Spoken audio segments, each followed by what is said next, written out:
বাবা মার প্রথম টপিক লা ইলাহা ইল্লাল্লাহ মুহাম্মদ রাসূলুল্লাহ। কলমাটা আমাদের মকাম ঠিক করতে হবে। লা ইলাহা ইল্লাল্লাহর সঙ্গে কারুর শরীক নয়, ঠিক না বেঠিক? আর মুহাম্মদুর রাসূলুল্লাহ আল্লাহ নয়, আল্লাহ থেকে আলাদা নয়, বড় ভাইটাল টপিক। আগে বলুন, লা ইলাহা ইল্লাল্লাহ পড়বে, মুহাম্মদুর রাসূলুল্লাহকে যদি কেউ ইনকার করবে, এই কলমা পড়নেওয়ালার উপরে ফতোয়া কি হবে? কাফের বলবে না? লা ইলাহা ইল্লাল্লাহকে মানলো, মুহাম্মদুর রাসূলুল্লাহকে ইনকার করলো, কাফের হবে না? কাফের। ভাই কেন ইনকার করলেন? না মুহাম্মদ তো আল্লাহ নয়, তো মুহাম্মদ কি?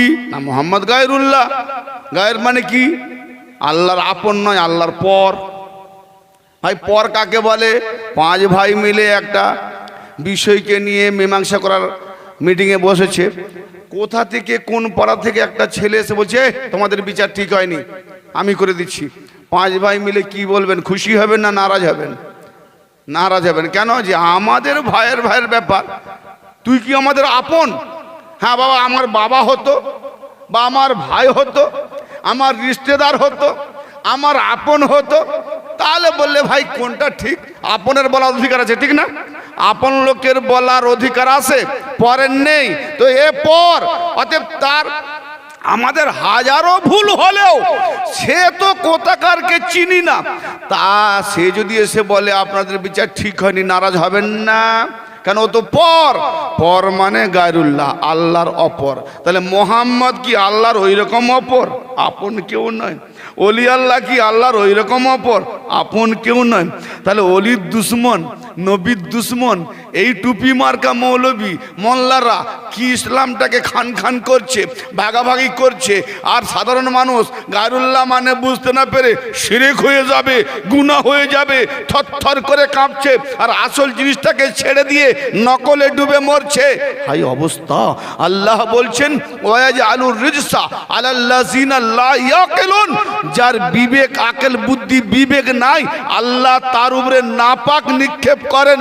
অতএব কোরআন মোতাবেক, হাদিস মোতাবেক, ভাবার্থ মোতাবেক, বিবেক দ্বারাই যদি গ্রহণ না করলাম, বিবেক দ্বারাই রিসার্চ না করলাম, বিবেক দ্বারাই গবেষণা না করলাম, বিবেক দ্বারা ভাবার্থ না আনলাম, তা আল্লাহ বলেন তো বিবেককে কাজে লাগায় না। সূরা আল আরাফে বলেছে যাদের বিবেক নাই চার পাড়ায় জন্তু জানোয়ারের থেকেও নিকৃষ্ট। অতএব এ মানুষরূপী হলে কি হবে? আল্লাহ পাক বলছেন হিকমত, কোরআন, হাদিস, আমি নবী পয়গম্বর পাঠিয়েছি, তো তোমরা আমার সৃষ্টিকে দেখে রিসার্চ করো। আজকে বড় বড় বৈজ্ঞানিক সৃষ্টির উপরে, পদার্থের উপরে, জমিনের নিচে, জমিনের উপরে, আসমানে কি, চাঁদে কি, সূর্য কি, মঙ্গল গ্রহে কি, রিসার্চ করে তারা ট্যুর করছে, ভ্রমণ করছে। আর মোল্লা এক ইসলামের মধ্যে ফতোয়া দিয়ে দিয়ে এক ইসলামের রঙকে ৭২ ফিরকার রঙে রঙিন করে সার্কাসের জোকার সাজিয়ে টুকরো টুকরো করে জাহান্নামায় পাঠাচ্ছে, ঠিক না বেঠিক ভাই? হ্যাঁ, ইসলাম কোথা থেকে নেব? ইসলাম আল্লাহ থেকে নেব না মোল্লা থেকে নেব? আল্লাহ থেকে নেব। তো সব মোল্লাই তো বলে আমি আল্লাহর কথা বলছি, সব মোল্লাই তো বলে আমি আল্লাহর কথা বলছি।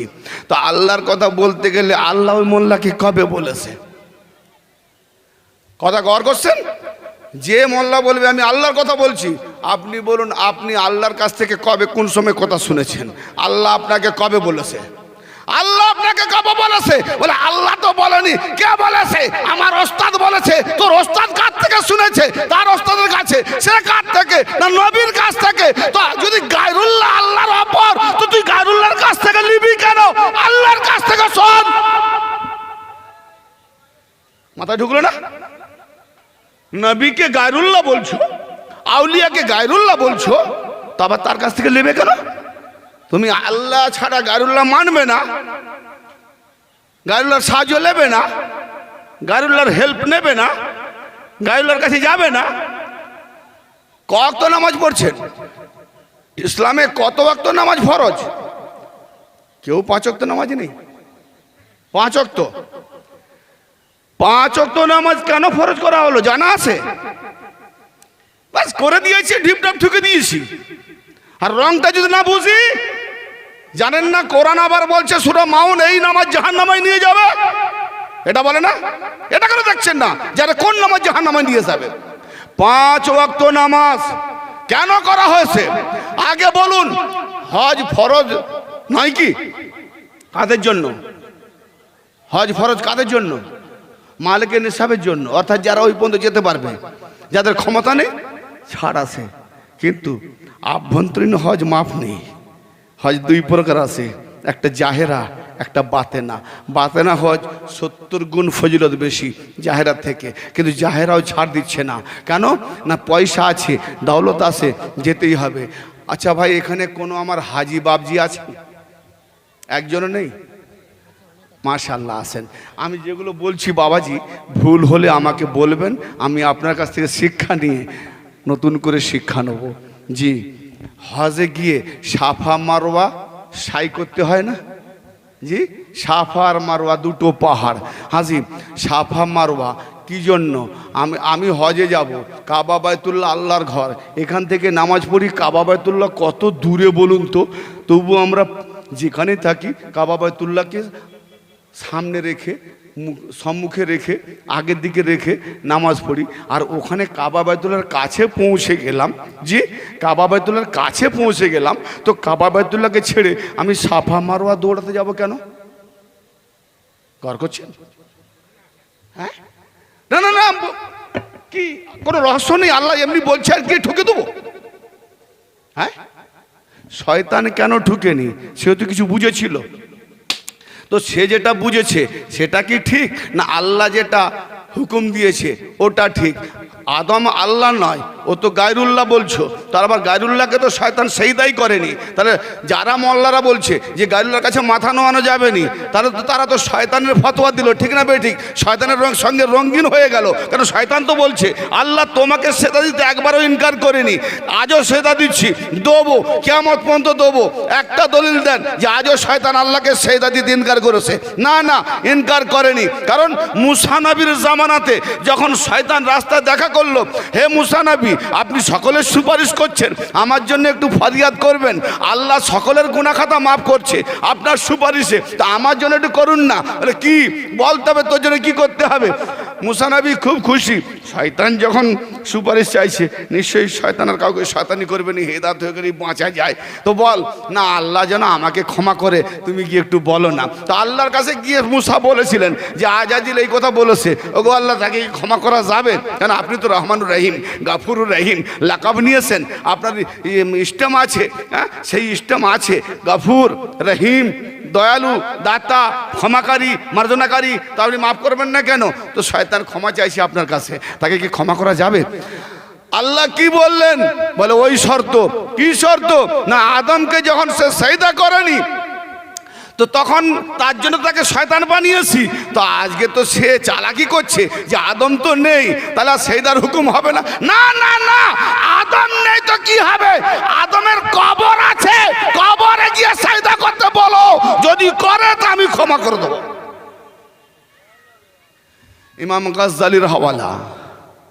জি, বড় ইমামের থেকে আসে নাকি? আমার কথা বুঝতে পারছেন ভাই? যদি সারা জীবন একটুকু হিকমতের ওয়াজ না শোনেন, সকলের মাথায় একটু লোড লাগবে, মানে ভার লাগবে, কেমন কেমন যেন একটা হবে। 2-4 বার যখন শুনবেন, তখন কিন্তু যে তালা যতই জাং ধরুক, যতই মূর্ছা পড়ুক, 2 বার 4 বার 5 বার ধাক্কা মারলে আপনি তালা খুলে যায়, ঠিক না বে ঠিক? তো তালা যতই জমিয়ে রাখুক, মূর্ছা পড়ুক, খুলবেই ভাইজান। তাহলে শয়তান কি বলেছিল? উত্তর শুনে বলে, যাকে জীবিত অবস্থায় সেজদা করিনি, মুর্দা কবরকে সেজদা করব, তার থেকে জাহান্নামে যাব, তো সেজদা করব না। ভাই শয়তানের মূল উৎপাদন কোত্থেকে শুরু হলো দেখেছেন? এটা হলো রিচ, এটা হলো অহংকার, আত্মগরিমা, নমনীয় হব না। আজকের দিনে আউলিয়াদের সামনে, আম্বিয়াদের সামনে যারা নমনীয় হয় না, এরা যত বড় হুব্বাওয়ালা হোক, পাক্কা শয়তান। হায় হায় হায়। আর যদি এ কথা বলার পরে আপনি প্রশ্ন করেন, তাইও আমি কোরআন থেকে দলিল দেবো। কারণ শয়তান একা নয়, বলছে শয়তানের বাচ্চার থেকেও তোমরা শয়তান সাবধান থাকবে। শয়তানের বংশধর আছে। শয়তানের বংশধর কেন না, আমার নবী আবু জাহেলকে বলেছিলেন, আবু জাহেল ঠিক না, আবাল হাকামকে নাম দিয়েছিলেন কি গো, আবু জাহেল। জাহেল মানে মূর্খ, নিরেট। তো জাহেল বলতে পারতেন, আবু জাহেল বললেন কেন? নিরেটের বাপ, মূর্খদের বাপ কেন বললেন? এই জন্যে যে যারা মূর্খ তোমার দ্বারাই তৈরি হয়েছে, তুমি তাদের বাপ। তো আজকে বাপ তোর ফিরকা যাদের দ্বারাই ওলিদেরকে গায়রুল্লাহ বলাচ্ছে, এরা হলো ওই রকম নিরেট মূর্খ, মানে শয়তানের অনুসারী, পথে নিয়ে যাচ্ছে, কিন্তু এদের উপরে ওস্তাদ সেই মূল শয়তান। ভাই আমার, তো যেখানে আল্লাহ রাব্বুল আলামিন, যেখানে আল্লাহ রাব্বুল আলামিন হুকুম দিলেন সাজদা করো, আল্লাহ কি না জেনে হুকুম দিয়েছেন? না জেনে দেয়নি। ওখানে আল্লাহ যখন হুকুম দিয়েছেন, কি ফেরেশতাদের জন্য কি মাপ ছিল? এরকম কি দলিল আছে যে আল্লাহ ছাড়া ফেরেশতারা অন্য কাউকে সেজদা দিতে পারে? দলিল নেই। কেন এটাকে নিয়ে চিন্তা করি না? সাজদা বলে কাকে? মাথা নোয়ানোর নাম কি সাজদা? না না না না না, মাথা নোয়ালে সাজদা তা নয়। যারা বলে ভুল বলে। আরে ভাই, কবে আমার দিল লেগে বসে আছে আর আপনি জোর করে বলছেন ওইটাকে তুই ছাড়বি না ঘর থেকে বের করবে? বলে আমি ঘর থেকেও বেরিয়ে যাব, মরেও যাব, দিল থেকে ছাড়াতে পারবে না। কিছু আপনি দেখবেন দেহ ছেড়ে দেবে, হাত ছেড়ে দেবে, জান দিয়ে দেবে, দিল ছাড়বে না। তো দিল থেকে যাদের উপরে ইমান রাখে, এরই নাম হলো সাজদা। জোরে বলেন সুবহানাল্লাহ। এরই নাম হলো সাজদা। মাথা নোয়াবার নাম সাজদা নয়, এটা লৌকিক সাজদা। মাথা নোয়ানো কেন হয় না, সামাজিক স্তরে প্রকৃত ইয়ে মেনেছে কিনা এটা তার একটা নমুনা, কিন্তু প্রকৃত যারা অন্তর থেকে মেনে নিয়েছে আউলিয়াদেরকে, নবীদেরকে, অর্থাৎ আল্লাহর নূরকে তারা সাজদা করে চলেছে। জোরে বলেন সুবহানাল্লাহ। আল্লাহর নূরকে সাজদা মানে ভুল ভাববেন না। আমি যে কথা বলছিলাম যে নামাজ কেন, কি জন্যে, হজ কি জন্যে, সাফা মারওয়া কেন দৌড়াচ্ছেন? সাফা মারওয়া তো মা হাজেরা সালামুল আলাইহা, সে তার নিজের দরকারে দৌড়িয়েছিলেন। কি না, বেটা পিপাসা, পুত্র পিপাসা, আমিও পিপাসা, আমি না বাঁচি অনেকক্ষণ দেখবো, কিন্তু ছেলেকে তো বাঁচাতে হবে। তাই পাহাড়কে পানির মতো দেখলেন, পাহাড়কে পানির মতো ঝর্ণা রূপে দেখতে পেয়ে দৌড়াচ্ছেন পানির নেশায়। গিয়ে দেখে ঝর্ণা নয়, ওটা একটা পাথর আঁকে বেঁকে চলেছে। আবার ওখান থেকে মারওয়াকে দেখছে যে ও পাহাড় ঝর্ণা, পানি ঝর্ণা। ফের ছুটে এলেন, বলুন ওখান থেকে আসার পর ওটা ভুলে যায়, আবার এখানে আসার পর এটা ভুলে যায়, ওখানে যাওয়ার পর এটা ভুলে যায়। এইভাবে 7 বার দৌড়ালেন। আর আপনি হাজী সাহেব কি করলেন? লাখ লাখ টাকা খরচা করে এখান থেকে কাবা বাইতুল্লাহকে আগের দিকে ছাড়েননি, আর ওখানে কাবা বাইতুল্লাহর সামনে গিয়ে তাকে ফেলে রেখে সাফা মারওয়া দৌড়াচ্ছেন। কি ব্যাপারটা কি, কিসের জন্য? এর জন্য লাখ লাখ টাকা খরচা। যদি আল্লাহকে বলেন কাবা ঘরে বসে, আল্লাহ আমার গ্রাম থেকে, শহর থেকে, আরামবাগ থেকে এই কাবা দিকে মুখ করে দিনরাত তাসবিহ নামাজ পড়েছি, আল্লাহ রে এত টাকা খরচা করে তোর কাবাতে এলাম, আবার তুই বলিস সাফা মারওয়ায় যা, শয়তানকে পাথর মার, মিনাতে যা, হাজরে আসওয়াদকে চুমু দে, পাথরের পূজা কর। এসব কি শিরক বিদআত হচ্ছে? শিরক বিদআত হয় না? হাজরে আসওয়াদ কি পাথর? কালো পাথর। ইসলাম ধর্মে পাথর পূজা হারাম, ঠিক না বেটি? হ্যাঁ না বলেন, চুপ করে যাচ্ছেন কেন? আমি তো হক কথা বলছি নাকি? একটা আমি হাই সাহেবকে সামনে গাওয়া রাখছি, কোনো একটা কথা ভুল বললে উনি আমাকে ছেলে হিসাবে ভুল ধরিয়ে দেবে, আমি ওনার ছাত্র হয়ে যাব। হাজরে আসওয়াদ একটা কালো পাথর, তাকে চুমু দেবে কেন? আউলিয়াদের কাছে মাথা নোয়ালে বেয়াদব হয়ে যায়, বেদাত হয়ে যায়। ওলিদের পায়ে কেউ চুমু খেয়ে নিলে বেদাত হয়ে যায়, গুমরা হয়ে যায়, শিরক হয়ে যায়। তা হাজিরা তো পুরো শিরক করে এলো। কোথায়? আমি শিরক বলছি না, যুক্তি মোতাবেক। কেন না, গেছে তো আল্লাহর ইবাদত করতে, কাবা ঘরে বসে বসে ইবাদত করবে। আচ্ছা, কাবা ঘরটা কিসের তৈরি? পাথরের। কে করেছে? আদম আলাইহিস সালাম ভিত করেছিলেন, ইব্রাহিম আলাইহিস সালাম তামির করলেন। আদম থেকে নিয়ে ঈসা পর্যন্ত কাবা ঘরকে বাইতুল্লাহ বানানো হলো না। মানে বাইতুল্লাহ ছিল, কেবলা বানানো হয়নি।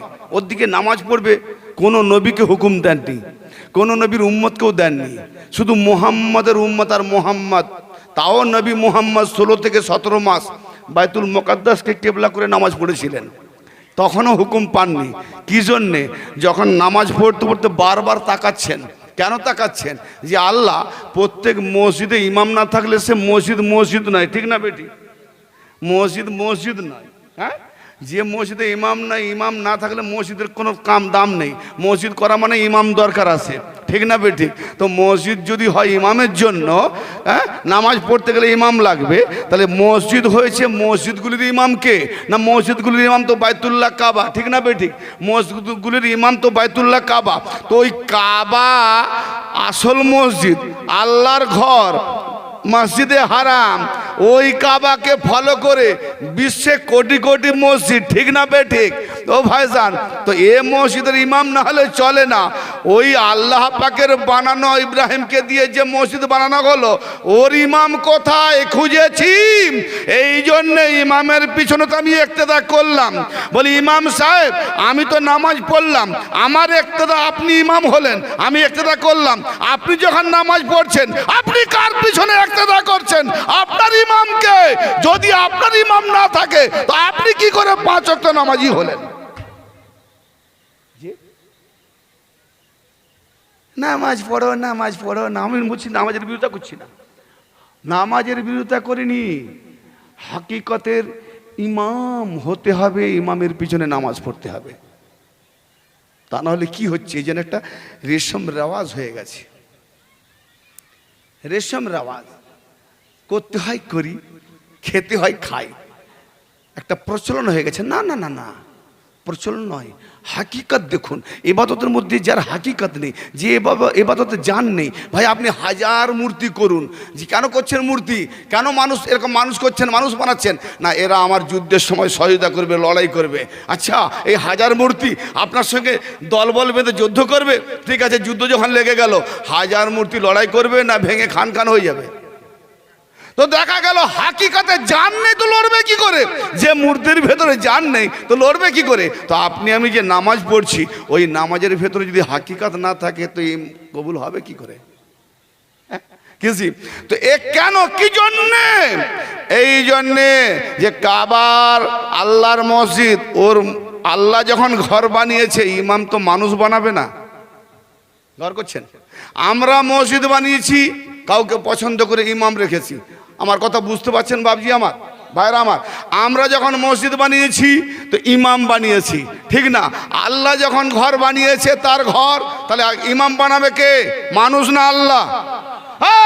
যদি আল্লাহ ইমাম বানায় তো আল্লাহ কবে ওই ঘরে ইমাম বানালো? কেন আদম থেকে ঈসা পর্যন্ত কোন নবীর জন্য ওই মসজিদকে কেবলা করা হলো না? তাদের উম্মতের জন্য কখনো মুসা নবীর ঘরকে কেবলা করেছে, কখনো হারুন আলাইহিস সালামের ঘরকে কেবলা করেছে, কখনো গেটকে কেবলা করেছে। হিত্তাতুন অর্থাৎ কোন সময় নবীর তাসবীর গেটে লাগানো আছে মুসা নবীর জামানায়, সেখানকে কেবলা করেছে। প্রত্যেকটা যেমন বাইতুল মুকাদ্দাসকে তাদের জামানায় কেবলা করা হয়েছে, আমার নবীও এসে কেবলা করেছে বাইতুল মুকাদ্দাসকে। কেন কাবাকে কেবলা করা হলো নি? কাবার দিকে কেবলা কেন, কাবার দিকে মুখ করে কেন দাঁড়ালেন না? যে এখনো ইমাম পাঠিয়েছে কিন্তু আল্লাহ এখনো একামত করেনি, হুকুম দেননি। জোরে বলেন সুবহানাল্লাহ। অর্থাৎ মসজিদের ইমাম যেমন দরকার, তো আমরা মসজিদ বানিয়েছি, আমরা ইমাম রাখি। আল্লাহ মসজিদ বানিয়েছে, আল্লাহ ইমাম রাখবে। তো আমার নবী বারবার তাকাচ্ছেন, আল্লাহ তুমি তো মসজিদ বানিয়েছো, ইমামও পাঠিয়ে দিয়েছো, হুকুম কেন দিচ্ছ না? কোরআন পাকে সূরা বাকারাতে বলছে যে হে নবী, আপনি বারবার তাকাচ্ছেন, আমি বুঝতে পেরেছি। অতএব ইমাম যখন পাঠিয়ে দিয়েছি তো আপনি আর অস্থির নিচ্ছেন না, ঠিক আছে? আপনি নামাজের হালতে, সিজদার হালতে কাবার দিকে সিজদা দিতে লাগুন, কাবাকে কেবলা করে নেন। জোরে বলেন সুবহানাল্লাহ। কাবা কেবলা হয়ে গেল। কেন কেবলা হলো? এর আগে কেন হলো না? তো কাবা ঘরে ইমাম কোথায়? আল্লাহ বলছে আমার নাম তো আলী, আমি গায়েবে আলী, আমি আরশে আলী, কিন্তু আমার ঘরে একটা দেখেন কাবা ঘরের ভেতরে কোন নবী আসেননি, একমাত্র কায়নাতের আউলিয়াদের সুলতান আলীকে কাবা ঘরে পাঠানো হয়েছে ইমাম করে। জোরে বলেন। তো যিনি কাবা ঘরের ইমাম আলী এসেছেন, সেই আউলিয়াদের যিনি ইমাম, যেখান থেকে আউলিয়ারা চলছে কিয়ামত পর্যন্ত। ও জি, আউলিয়া আল্লাহগণ যত এসেছেন, আসছেন, আসবেন, এদের মূল আলী, সুলতান আলী। বিশ্বাস হচ্ছে না? দলিল দেবো? জি, হ্যাঁ, দলিলটা দেন। আচ্ছা, তার আগে আরেকটা দলিল দিই। কোরআন পাকে সূরা বাকারার 153 এবং 45 নম্বর দুটো আয়াত, আরো বহু জায়গা আছে।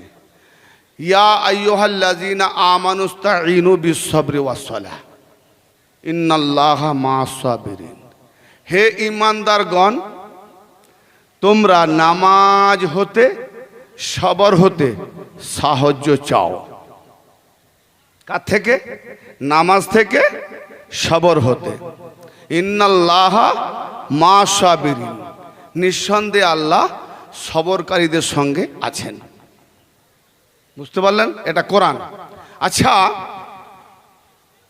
নামাজ থেকে সাহায্য চাও আর সবর থেকেও সাহায্য চাও। জি, দুটো থেকে চাইতে বললেন। ভাইরা আমার, দুটো থেকে যখন চাইতে বললেন, তাহলে দুটোর সঙ্গে আল্লাহ থাকবে। যুক্তি তো বলে নাকি? হ্যাঁ না বলেন? নামাজ, সবর জান্নাতের চাবি বলা হয়েছে। দলিল কেউ পেয়েছেন সবর জান্নাতের চাবি আছে? সবর জান্নাতের চাবি, নামাজ জান্নাতের চাবি, আর সালাত মিফতাহুল জান্নাত। আবার মাশহুর হাদিস আছে, আর সালাতু ইমাদুদ্দিন, মান আকামা সালাতা ফাকাদ আকামাদ্দিন ওয়া মান তারাকা সালাতা ফাকাদ হাদামাদ্দিন। যে ব্যক্তি, নামাজ হলো ধর্মের মূধন, নামাজ হলো ধর্মের খুঁটি স্তম্ভ। যে ব্যক্তি নামাজ কায়েম করলো, সেই স্তম্ভকে দাঁড় করালো। যে ব্যক্তি নামাজ ছেড়ে দিল, সেই স্তম্ভকে চুরমার করে দিল, মানে দিনটাকে খতম করে দিল। কি জি? তাই নামাজ দ্বারাই দিন দাঁড়ায়, নামাজ দ্বারাই দিন খতম হয়। অথচ আল্লাহ কোরআন পাকের একটা জায়গাতেও এ কথা বলেনি, ইন্নাল্লাহা মাআল মুসাল্লিন, নিঃসন্দেহে আমি আল্লাহ নামাজীদের সঙ্গে আছি। একবারও বলেননি। নামাজ ছাড়া দিন থাকে না, নামাজ ছাড়া জান্নাতে যেতে পারে না, নামাজ হলো জান্নাতের চাবি। কিন্তু আল্লাহ একবারও বললেন না যে আমি নামাজীদের সঙ্গে আছি, সবরকারীদের সঙ্গে আছি। তাহলে বোঝা গেল কেন? আরে নামাজীদের সঙ্গে যদি আল্লাহ বলে দেন যে হ্যাঁ আমি আছি, আজাজিল তো লাফিয়ে উঠবে, কেন আমিও তো নামাজি, তাহলে আল্লাহ আমার সঙ্গেও আছে। ঠিক না বেঠিক ভাই? আজকে যারা বলে আল্লাহ ছাড়া কোন গায়রুল্লাহর কাছে সাহায্য নেওয়া যাবে না, সাহায্য চাওয়া যাবে না, একমাত্র আল্লাহ কি না পারে, তাই আল্লাহর কাছে চাইবো, আল্লাহ যা দেবে লোবো, আল্লাহ ছাড়া কোনো গায়রুল্লাহর কাছে লোবো না। তো আল্লাহ তো দিয়েছিলেন 50 ওয়াক্ত নামাজ, ঠিক না বেঠিক? তো আল্লাহ যখন দিয়েছিলেন 50 ওয়াক্ত নামাজ, তো নবী তো নিয়ে আসতেছিলেন, বলেনি একবার আল্লাহ কমাও? তাহলে নবী কি জানতেন না আপনাদের প্রতি নবী কি দয়ালু নন? হ্যাঁ, তো দয়ালু যদি ছিলেন তো মুসা নবীর কথায় কেন নবী যাবেন? প্রশ্ন দাঁড়ায় না? হ্যাঁ, মৌলভী সাহেব হাদিস পড়তে হয়, পড়েনি, লাকির কা ফকির। কেন মুসা নবীর কথায় নবী যাবে? ইচ্ছে করে হলেও আমি ওই ব্যক্তিটার সঙ্গে খুব প্রিয় বন্ধু, ওই ব্যক্তি আদায় করতে এসছে, আমি নিজে না বেরিয়ে ছেলেকে দিয়ে দিলাম। দেখবো আমার ছেলেটাকে কত ভালোবাসে ওই ব্যক্তি, আমাকে তো খুব মহব্বত করে। বেরিয়ে গেল আমার ছেলে, কে করছি তুই খোকা? না আমি, আপনি যাকে খুঁজছেন তার ছেলে। আচ্ছা আচ্ছা, আই বাবা চুমু দে, তোকে তো কিন্তু দেখিনি বাপ, খুব ভালো। যদি ভালোবাসে তাহলে আমার বন্ধু, প্রকৃত পরিচয় হলো। দূর বাপ, তোকে ডেকেছি, তোর বাপকে ডাকলাম, তোর বাপের আসার এ হলো না, তুই এসছিস, যা তোর বাপকে ডেকে আন। যদি এরকম করে তাচ্ছিল্য করে বলেন সে আমার প্রিয় বন্ধু, প্রমাণ হবে। তা আমার নবী এখানে কি প্রমাণ করতে যাচ্ছেন? এক জামানা আসবে, মোল্লারা বলবে অলিরা মরে গেছে, নবীরা মরে গেছে, আবে কমবাক্ত মৌলবী, নবীরা যদি মরে যায় তাহলে আমার আল্লাহ যখন 50 ওয়াক্ত নামাজ দিলেন, নবী মোহাম্মদ যখন আনতেছেন, তো মুসা নবী বলছেন ইয়া রাসূলুল্লাহ ফিরে যান, আপনার উম্মত পারবে না। কি প্রমাণ হলো? তাহলে মুসা নবী বেঁচে ছিল না মরে গেছিল? তাহলে এরা বলে মরে গেছে, যারা বলে মরে গেছে তো 50 ওয়াক্ত পর, 5 ওয়াক্ত ছাড়। আর যারা বলে আল্লাহ যা দেবে তাই লোবো, কোনো গায়রুল্লাহ থেকে লোবো না, আল্লাহ ছাড়া যত নবী অলির দিক না ওরা সব গায়রুল্লাহ, ওদের থেকে লোবো না, শিরক হয়ে যাবে। তাহলে 50 ওয়াক্ত পড়ো, 5 ওয়াক্ত পড়ছে কেন? দেখছেন নিজে 50 ওয়াক্তও পড়ছে না, গায়রুল্লাহকে মনে করে তার থেকে 5 ওয়াক্ত পড়ছে, গায়রুল্লাহও বলছে, আবার শিরকের ফতোয়া দিচ্ছে, নিজের ফতোয়ায় নিজে ডুবে মরছে। এ হলো আকালবিহীন, এদের উপরে আল্লাহ নাপাক নিক্ষেপ করেছে, এদের উপরে আল্লাহ নাকাব নিক্ষেপ করেছে। শোনেন তো, আমার আল্লাহ যখন বললেন নামাজ থেকে সাহায্য চাও, নামাজ তো কি গায়রুল্লাহ না আল্লাহ? নামাজ তো গায়রুল্লাহ, নামাজ তো আল্লাহ নয়। হ্যাঁ, সবর থেকে সাহায্য চাও। আচ্ছা, আমি আপনি মৌলবী মৌলানা মুফতি বেশি নামাজ বুঝি না নবীগণ বেশি নামাজ বোঝেন? ভাই সবাই এক বাক্যে বলবেন, মৌলবী নামাজ বেশি বোঝে না নবীগণ বেশি বোঝে? নবীগণ বেশি বোঝে। তো যেখানে আল্লাহ বললেন নামাজ থেকে সাহায্য চাও, সবর থেকে সাহায্য চাও, আর আমার নবী কার থেকে সাহায্য চাইছেন দেখুন। হায় সূরা বনী ইসরাইল, তাও আবার সাহায্য কেমন? আল্লাহ নবী নিজে চায়নি, আল্লাহ বলছে চাও। জোরে বলেন, আকুর রব্বি আদখিলনি মুদখালা সিদকিন ওয়াখরিজনি মুখরাজা সিদকিন ওয়াজআলনি মিন লাদুনকা সুলতানান নাসীরা। হে নবী আপনি বলুন, হে নবী আপনি বলুন, হে নবী আপনি চেয়ে নিন, আপনি দোয়া করুন কি যে আমাকে সত্যতার সঙ্গে বের করো সত্যতায়, এবং আমাকে বাহির করো তো সত্যতায়, প্রবেশ করাও তো সত্যতায়, এবং আমার জন্য বানিয়ে দিন ওয়াজআলনি, আমার জন্য বানিয়ে দিন মিল্লাদুনকা, তোমার তরফ থেকে। মিল্লাদুন, লাদুন মানে বোঝেন ইলমে লাদুন্নি, ইলম কার থেকে আসে? আল্লাহ থেকে। তো আল্লাহ থেকে মানে একবারে আল্লাহর সঙ্গে, আল্লাহর মধ্যে থেকে। তো আল্লাহ নবী বলছেন ইলমে মিন লাদুনকা, তোমার মধ্যে থেকে, তোমার মধ্যে থেকে কি না সুলতান নাসিরা, একজন মদদগার সাহায্যকারী সুলতান হে আল্লাহ আমার জন্য বানিয়ে দিন। জোরে বলেন সুবহানাল্লাহ। আমার নবী তো বলতে পারতেন যে আল্লাহ আপনি আমায় সাহায্য করুন, আপনি আমায় সাহায্য করুন, আপনি আমায় মদদ করুন, কিন্তু আল্লাহ নবীকে বলছেন বলুন নবী যে আমার জন্য বানিয়ে দিন। আপনি বললে আপনার জন্য বানিয়ে দেবো কি না একজন সাহায্যকারী বাদশাহ, সাহায্যকারী সুলতান। সেই সাহায্যকারী সুলতানের নামটা জানেন? নবী কাকে চেয়েছিলেন? কাকে চেয়েছিলেন? আমার মুসা নবীর হাদিসটা আপনারা পাননি? আলেম ওলামারা হর হামেশা বলে আল্লাহর নবী বলেছিলেন ইয়া আলী আনতা মিন্নি বিমান জিলাতি হারুন মিন মুসা, হে আলী মুসার স্থানে হারুনের যে গন্তব্যস্থল, হে আলী আমার স্থানে তোমার সেই গন্তব্যস্থল। জোরে বলেন সুবহানাল্লাহ। এ ভাইজান রাওয়াহুল বুখারী থেকে দলিলটা দিলাম, ঈমান আছে কি নাই জানিনি, একটাও দলিল কিন্তু কোনো গল্পের বই থেকে দিইনি, কোনো কাহিনী কেসা ভাটিয়াল থেকে দিইনি, কোরআন হাদিস থেকে দিচ্ছি। সূরা বনী ইসরাইল 80 নম্বর আয়াত তেলাওয়াত করলাম। তো ভাই এ সুলতান নাসিরাকে আল্লাহর নবী থেকে বড় কোনো ওসিলা হতে পারে? আল্লাহর নবী কায়নাতের মদদগার, নবী না হলে কিছুই হতো না। সেই নবী, আরে আমরা চাইছি নবীকে যে আমাদের নবী আমাদের প্রতি রাজি হয়ে গেলে আল্লাহ রাজি হয়ে যাবে। তো আমরা চাইছি নবীকে, আর আপনারা আমার নবী কায়নাতের নবী চাইছেন কাকে? আলীকে। জোরে বলেন সুবহানাল্লাহ।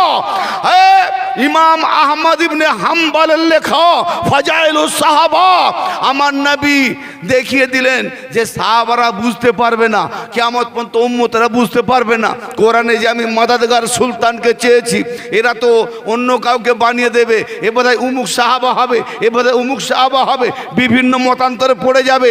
তাই নবী দোয়া করে জানিয়ে দিলেন, যার দলিল ফাজাইলুস সাহাবা মজহাবের এক ইমাম, ইমাম আহমদ ইবনে হাম্বল, যিনি মুসান্নিফ করেছেন, কিতাবের নাম হলো ফাজাইলুস সাহাবা। ফাজাইল সাহাবাতে যে চ্যাপ্টার লিখেছে তাতে হাদিস তুলে ধরেছেন। কি বলছেন? যে নবী পাক আল্লাহ পাকের দরবারে হাত তুলে দোয়া করছেন, আল্লাহুম্মা ইন্নী আকুলু, হে আল্লাহ আমিও এই দোয়া করব। জোরে বলেন সুবহানাল্লাহ। আমি এই দোয়া করছি কামা ক্বালা আখি মুসা, যেভাবে আমার ভাই মুসা দোয়া করেছিলেন আমিও সেইভাবে দোয়া করতে চাইছি। কি দোয়া করছেন নবী? আল্লাহুম্মা জাআললি ওয়াজিরাম মিন আহলি আলিয়ান আখিসদুদ বিহি আসরি ওয়া আশরিকুহু ফি আমরি। হে আল্লাহ আমার জন্য আপনি মাদাদগার বানিয়ে দেন, আমার জন্য এক ওজির বানিয়ে দেন, সাহায্যকারী বানিয়ে দেন। সেই সাহায্যকারী কে? না আমার ভাই আলী। আমার ভাই আলী তো নবী, তার আল্লাহ পাকের হেদায়েত করবে, আল্লাহ পাকের নবুয়ত চালাবে, আল্লাহ পাকের দিন দিয়ে যাবে, আল্লাহ পাকের ঈমান দিয়ে যাবে, আল্লাহ পাকের কানুন দিয়ে যাবে, আল্লাহ পাকের কোরআন দিয়ে যাবে। তো আমার নবী চাইছেন কাকে? না আল্লাহর হুকুম মোতাবেক আল্লাহকে বলছেন আমার ভাই আলী, আলীকে আমার ওজির বানিয়ে দেন এবং আমার এই কাজে, দিনের কাজে, ইসলামের কাজে আলীকে শরিকদার বানিয়ে দেন, আমার কাজকে শক্তিশালী করে মজবুত বানিয়ে দেন। জোরে বলেন সুবহানাল্লাহ। আমার নবী আল্লাহ ব্যতীত আলীকে চাইলেন। যারা শিরকের ফতোয়া দিল, এবার বলুন শিরক কার উপরে পড়লো? নবীর উপরে। বলুন যদি নবীর উপরে শিরকের ফতোয়া পড়ে যায় এরা কার উম্মত হবে? শয়তানের না নবীর? আল্লাহু আকবার।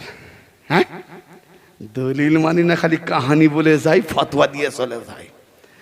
আরে নামাজে যেখানে আল্লাহ বলছেন নামাজ থেকে সাহায্য চাও, সবর থেকে সাহায্য চাও, তো নবীর থেকে নামাজ কিছু বুঝে?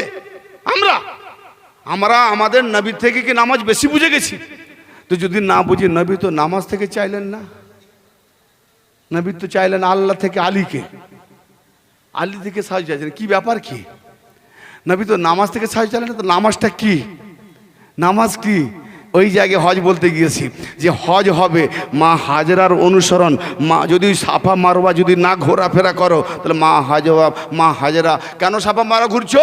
না মা হাজরা এই পাহাড় ও পাহাড়, এ পাহাড় ও পাহাড়। এই জন্য তো এই মা হাজরার এই পাহাড় ও পাহাড়ে যাবার কথাটা যেন ভুলে না যায় আমার উম্মতেরা, আমার বান্দারা। এই জন্য দৌড়াদৌড়ি করাচ্ছি। জোরে বলেন সুবহানাল্লাহ। আমরা কার উম্মত? নবী মুহাম্মদের উম্মত। মা হাজরার স্মরণ করাচ্ছে। মা হাজরার বংশী আমার নবী, তার জন্য অত দূরে মা হাজরার স্মরণ করাচ্ছি। তাহলে মা হাজরার বেটির স্মরণ কিভাবে হবে? মা হাজরার এই কি বলে নবী পাকের বেটির স্মরণ কিভাবে হওয়া দরকার? তার দলিল আছে, কিন্তু আসলে যেগুলো করছি সেগুলো দেখাই, তবে তো চোখে আঙুল দিয়ে বুঝতে পারবে, নাহলে এখানে বুঝতে পারবে না। আচ্ছা